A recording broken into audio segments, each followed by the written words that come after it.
और चलिए रुक करेंगे एक बड़ी खबर का। मैनपुरी से मिल रही है, बीजेपी नेता की गाड़ी पर हमला किया गया है। प्रेम सिंह शाकी की गाड़ी पर हमला किया गया। पूर्व जिला अध्यक्ष प्रदीप चौहान भी थे साथ में सवार, और हमले में बीजेपी नेता का ड्राइवर जख्मी हो गया है। सपा समर्थकों पर हमले का आरोप लगा है। तो एक बड़ी खबर आपको बता रहे हैं, गिरोली गांव में गाड़ी पर हमले का आरोप लगा है। समाजवादी पार्टी के लोगों पर ये आरोप लगाए गए हैं, बीजेपी के नेता पर हमला किया गया। ये तस्वीरें आपको दिखा रहे हैं, उसी दौरान का वीडियो है जब गाड़ी पर हमला किया गया था। ड्राइवर घायल हो गया है और अस्पताल में भर्ती कराया गया। पर फिलहाल बीजेपी के कार्यकर्ताओं में गुस्सा है, क्योंकि मैनपुरी को सपा का गढ़ भी कहा जाता है। यहां पर इलेक्शन चल रहे हैं और ऐसे में बीजेपी नेता की गाड़ी पर हमला किया गया। बीजेपी नेता प्रेम सिंह शाकी की गाड़ी पर हमला हुआ है और पूर्व जिला अध्यक्ष प्रदीप चौहान भी उनके साथ में मौजूद थे जिस वक्त हमला हुआ।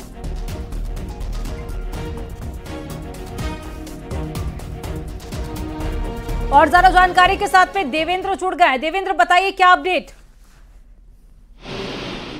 जहां प्रेम सिंह शाकी, भारतीय जनता पार्टी के पूर्व जिलाध्यक्ष प्रदीप चौहान दोनों ही जो है एक ही कार में थे। हालांकि जो है उनका कहना है कि जो समाजवादी पार्टी के कुछ कार्यकर्ता थे जिन्होंने हमला किया है और गाड़ी का शीशा भी टूटा है और उसके बाद वो लोग मौके से फरार हो गए। हालांकि छोटे देवेंद्र, क्या उन लोगों की पहचान हो गई जिन्होंने हमला किया था? नहीं, अभी चूंकि पुलिस को जानकारी दी गई है तो पुलिस उसके बाद पूरे मामले की जांच पड़ताल है और जो लोग थे आसपास उनसे पूछताछ की जा रही है और जल्द जो जिन्होंने हमला किया है उनकी गिरफ्तारी की बात कही जा रही है। जी, जानकारी साझा करने के लिए बहुत शुक्रिया आपका देवेंद्र। भाई साहब क्या हुआ? मैं बताऊं आपको, बस हम लोग ऐसा लग रहा है जो पीछे ही कर रहे हैं।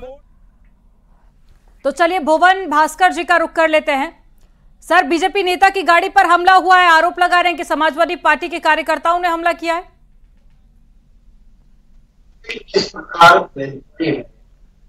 माननीय नेताजी की जन्मभूमि और कर्मभूमि आदरणीय डिम्पल यादव जी के प्रति लोगों का स्नेह है, उसे देखकर भारतीय जनता पार्टी की जो घबराहट है वो इतनी बढ़ चुकी है कि हमारे जो कार्यकर्ताओं को भी देख पा रहे हैं।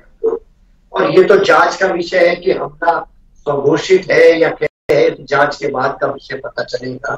हम तो निश्चित तौर पर इस देश के संविधान को मानने वाले लोग हैं, लोकतंत्र को माने, जांच होनी चाहिए। आप कह रहे हैं बीजेपी सीटें हार रही है, सपा कितनी सीटें जीत रही है? जो चुनाव परिवर्तन का चुनाव है और हमारे नेता ने कहा है लोकतंत्र को बचाने का, संविधान को बचाने का चुनाव है। ये चुनाव मैं पूरे उत्तर प्रदेश के परिप्रेक्ष्य में कह सकता हूँ, ये उत्तर प्रदेश की जनता चुनाव है, क्योंकि देश का इंटरनल सर्वे तो आप लोगों ने भी किया होगा ना। 10 सीटों पर इलेक्शन है, कितनी सीटें हैं जहां पर सपा जीत जाएगी?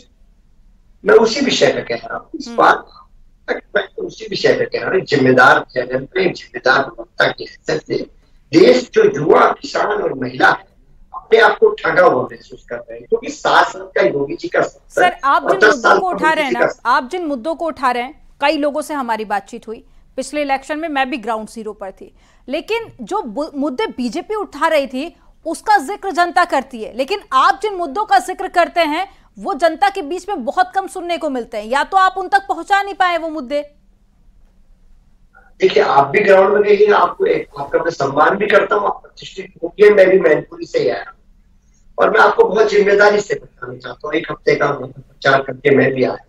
वहां का जो मैनपुरी का जो बालक है वो फौज था, अग्निवीर का कितना विरोध है, जो परीक्षा लीक हुई है उसका कितना विरोध है, मैं ग्राउंड की बात बता रहा हूं। चलिए ठीक है, मैं आपकी ये भी बात मान लेती हूँ, लेकिन ये तो वही मुद्दे हैं ना जो 2019 में भी उठाए गए थे। इसके बाद में जब यूपी का विधानसभा का इलेक्शन हुआ वहां पर भी आपने यही मुद्दे उठाए, लेकिन उसका जो असर है वो जनता के बीच में नहीं देखा जाता। रिजल्ट जो आए वो आपके सामने रहे। फिर मैं आपको वही बता, मैंने कहा मुद्दे वो जो